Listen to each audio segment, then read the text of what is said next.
Bom dia, a paz e a graça estejam com vocês. Meu nome é Leandro Lima, meu RU é 135548 e eu quero fazer uma síntese sobre o meu portfólio Violência contra a Mulher. Um dos pontos que nós acabamos analisando nessa pesquisa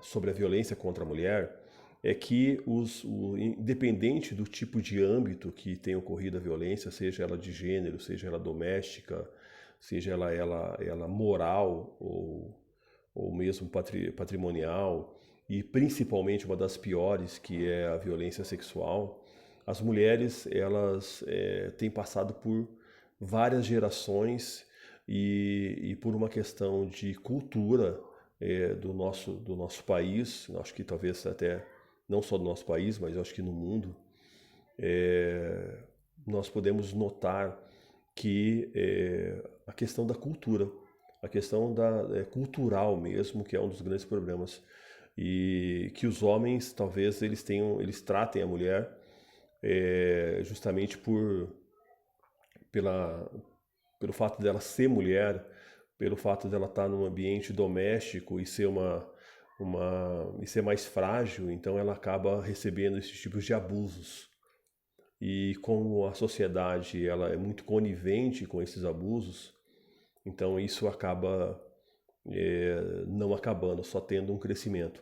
Só para ter uma ideia sobre alguns números sobre a violência que as mulheres têm sofrido no Brasil, estima-se que no Brasil a cada 2 minutos uma mulher ela é agredida.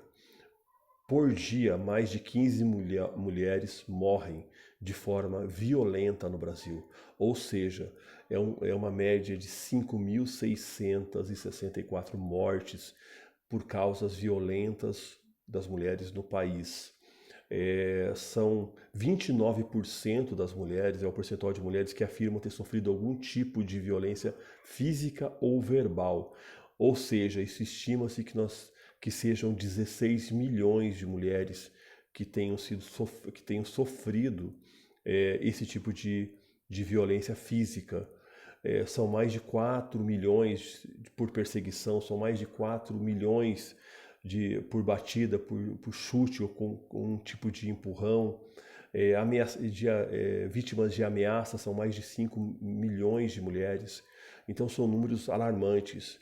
40% é o percentual de mulheres que dizem ter sido vítimas de algum tipo de assédio. São mais de 23 milhões, isso é em números. Então são números extremamente grandes. E aí quando se compara, como foi solicitado no portfólio, uma comparação entre Goiás, Goiás Velho e Ribeirão das Neves, nós conseguimos fazer uma análise dos números entre as duas cidades. Em Goiás, vou começando por Goiás, Goiás Velho, a cada 3 dias o CIAM recebeu um novo caso. A cada 1 dia e meio a PM atendeu um novo chamado. A violência mais relatada é a física, depois a psicológica e depois a moral. A maioria, 40% dessas mulheres são negras e 41% tem idades entre 18 e 35 anos. 64% não dependem do agressor e tem uma renda de no mínimo um salário mínimo. 83% dessas mulheres moram com o agressor e têm entre 1 e 2 filhos. Então, você consegue ter uma análise de que, como elas, pelo número de 64% não dependerem do agressor, elas não dependem financeiramente do agressor. É uma questão cultural mesmo, uma questão patriarcal da sociedade que se criou, onde que o homem, da maneira com que o homem enxerga a mulher.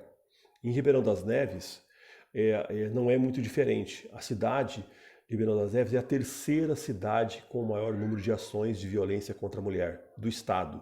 Foram 3.917 casos confirmados e 15 mil em acompanhamento. Foram 158 óbitos confirmados. Foram quase 44 mil processos em abertos no estado. Então, analisando o caso entre as duas cidades, que nós notamos que não é muito diferente.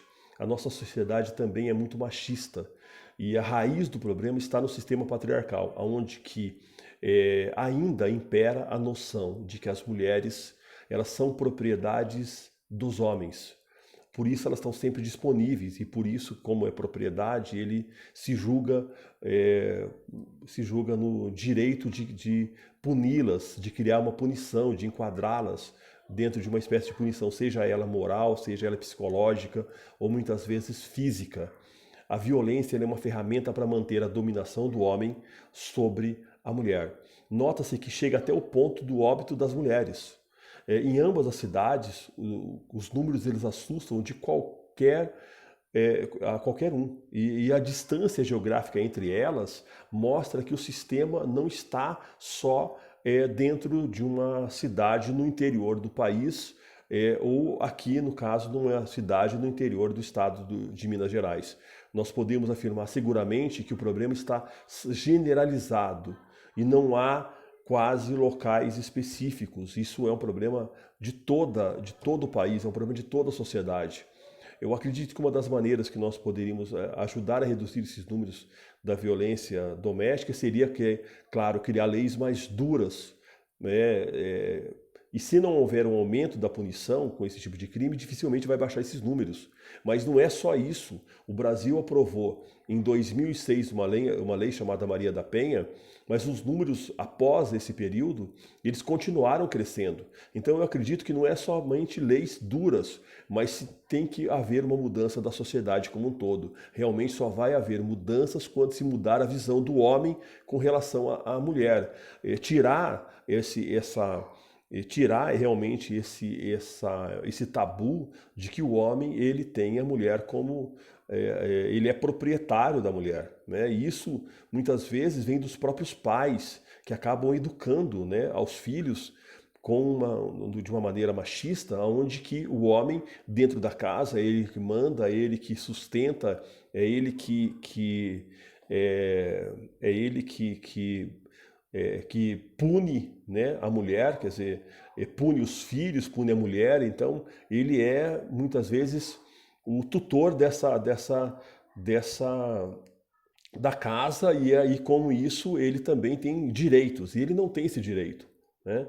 Então é fundamental que haja intervenções educacionais, que a gente conscientize as crianças, que a gente comece a mudar essa cultura que está impregnada na sociedade, que nós possamos criar uma igualdade de gêneros, porque se você for analisar nesse aspecto, nós podemos então entender que o nosso patrão, porque é ele que nos paga, porque é ele que nós dependemos dele para subsistir, ele vai ter nós, como nós homens mesmo, como proprietários de nós. Então, e vai começar também a nos punir, a nos agredir, no caso, seja moralmente, seja psicologicamente, porque se começar a criar essa cultura, se continuar criando essa cultura, permite, nós iremos ter uma sociedade totalmente desgovernada, não só no sentido do homem com relação à mulher, mas também dos senhorios, dos mais fortes sobre os mais fracos. Então, acho que tem que haver uma mudança real, né, na mentalidade da sociedade. Então esse é o meu pensamento. Embora existam programas, né, como aqui no estado existe o programa MG Mulher, onde que ele lançou um aplicativo para poder auxiliar na denúncia, embora se tenha telefones para denúncias anonimamente contra a violência da mulher, mas nada disso vai resolver se não ocorrer realmente uma mudança da sociedade como um todo. Esse é o pensamento que, no caso, eu acabei entendendo, e essa é a minha conclusão sobre esse trabalho. Fiquem com Deus e Deus abençoe vocês abundantemente.